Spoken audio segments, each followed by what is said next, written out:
After all the planets came to life, the struggle for survival began. Some people began to wander around the destroyed planet, and some people turned into monsters.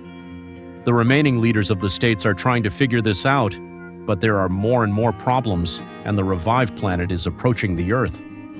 This ended the second episode of the series about the living moon, and today we will analyze the third. But before starting this video, I ask you to subscribe to my channel. We are going to the goal of 10,000 subscribers. If you have not subscribed yet, then please do so. Also, please do not forget about the like. For me, this is a very good motivation to make even more videos. And in the comments from you, I am waiting for your opinions, as well as theories about the third episode. And we move on to the analysis.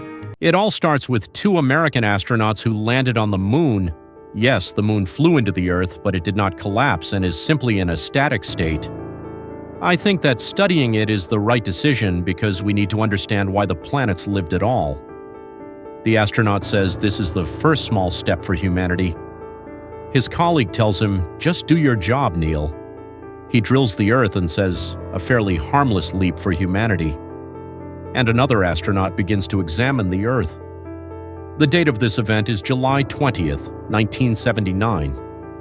If you remember the dates that were indicated at the moment of the appearance of the moon and how it flew into the Earth, then exactly 10 years have passed. Although the astronauts say that this is a small leap for humanity, I think it is still a good attempt. After all, humanity could have entered oblivion, and here it begins to study the moon and its soil at the moment. Of course, I don't know what they'll find in this soil, but maybe some components that will at least open the door to why the moon came to life.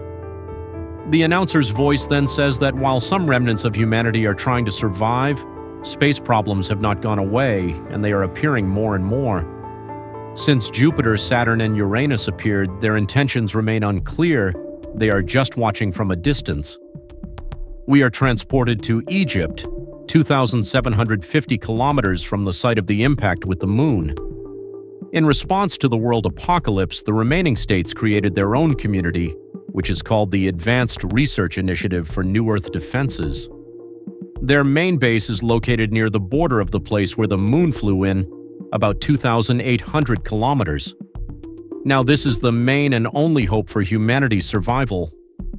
From the diagram in this episode, you can understand that there is a lot of radiation around the moon, and the base of the rescue community is located right on the border where there is no radiation.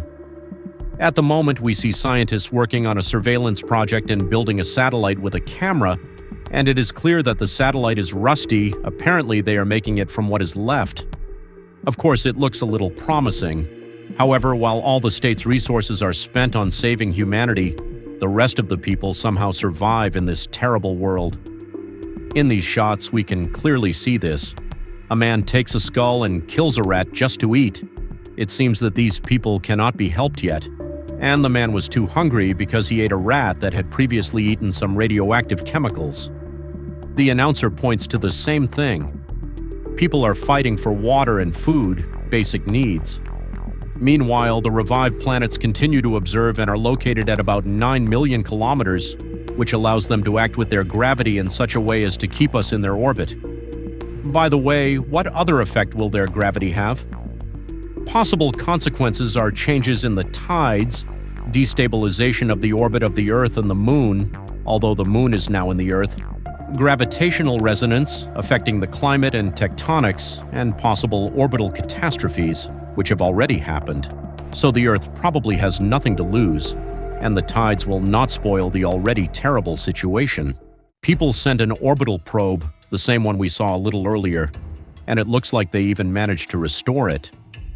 Externally, it looks much better. It is needed to track Jupiter and enter its gravitational field. Then it manages to overcome interference from radiation and also stabilize in orbit. So far, everything is going very well for people. Then we understand that surveillance is not its main goal, and it launches Black Iris, an air defense system. I don't know how this will help, but it fails to launch because Saturn opens its mouth. The camera approaches to see what's going on there. Deep darkness, nothing. But then a planet flies out. The person who controls the camera says, "Is this the moon, for fuck's sake?" But then, looking closer, he realizes that it is Saturn's satellite, Callista. Callista accelerates and flies straight into the satellite and devours it. Of course, the connection is immediately interrupted. The same anomaly has been recorded on Saturn. Another satellite with a camera, watch Saturn. A satellite flies out of its mouth just like from Jupiter, which flies into the camera and destroys it. It looks like all surveillance is now over. All satellites, all cameras have been destroyed. It looks like I figured out what's going on. Each planet has its own satellites, and these revived planets ate them. And they didn't destroy them, they just kept them inside themselves in this darkness. What is in this darkness is unclear. According to the same scheme, it turns out that the Earth should have eaten the Moon, but this did not happen. The Moon came to life, flew into the Earth, but the Earth did not come to life, it remained the same. And the other planets are simply monitoring the situation and perhaps thinking about what to do. Maybe they are waiting for the Earth to come to life, but so far this has not happened.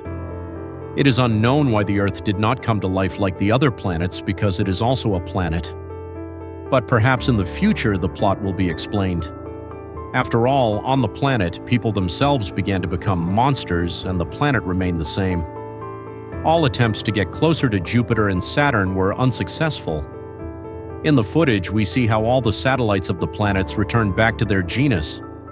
After the previous failures, no one wants to monitor uranium anymore. All that humanity can do at the moment is to pray that the situation does not get worse. Then we return back to Earth, where the same man we saw before is eating something. Perhaps it was also the rat from the beginning of the episode. Rats eat something radioactive, and this is what eating these rats leads to. Two agents are trying to figure out what is happening to this man, but then he turns around and he is no longer a man, he is a monster. He is told to stand still, to step back, but he jumps on the agent and he starts shooting. It seems that this virus is starting to spread more and more to humanity, which also attack ordinary people and spread the virus even more. When the monster attacks the agents, in the background we can see another monster with very pale skin. At the end of the episode, attention was also paid to this monster. We are transferred to a very close distance with the Moon. This is not where the state base is, this is something very close, too many signs of radiation. And also noticeably, the Moon is right in front of us. It seems that now the agent goes on a sortie to check what is happening here, and he notices the same monster that we saw before.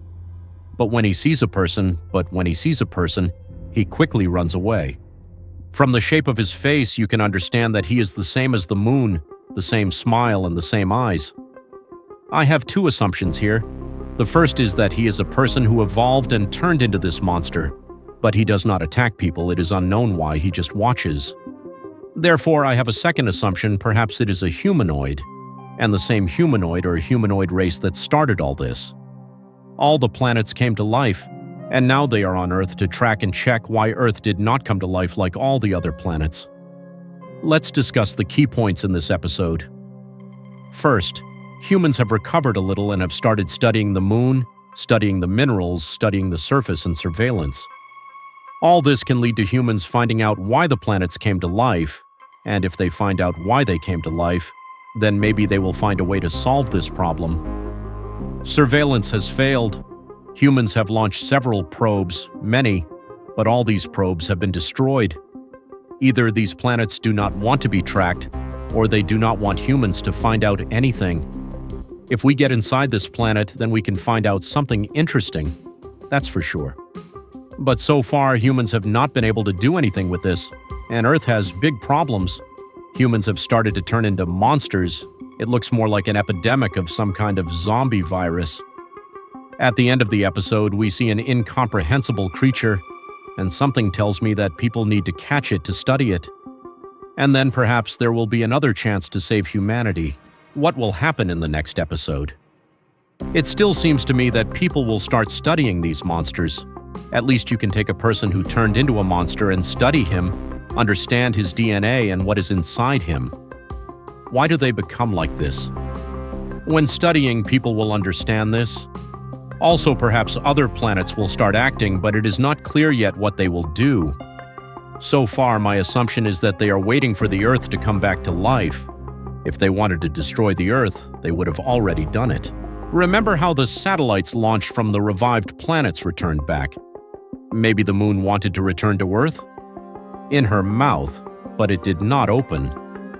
If you have any thoughts or theories about all this, then write in the comments. Don't forget to subscribe to my channel if you haven't done so yet. Give it a like. Thank you all very much for watching, and bye-bye.